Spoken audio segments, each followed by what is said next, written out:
থেকে তুলে নিয়ে আসবে মনে হচ্ছে না। আমরা চলে এসেছি দ্বারকেশ্বর স্টেশনে, এবার যাচ্ছি মন্দিরের দিকে।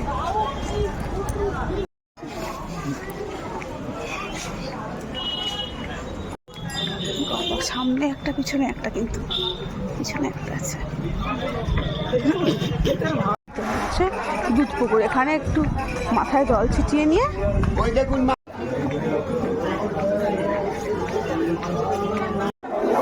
বাবার মাথা ঢালার জন্য জল, ফুল এগুলো নিয়ে নিলাম। দুধ পুকুরে স্নান করে নিয়ে একটু এবারে লাইনে দাঁড়িয়ে পড়ছি। বিশাল লাইন, বিশাল।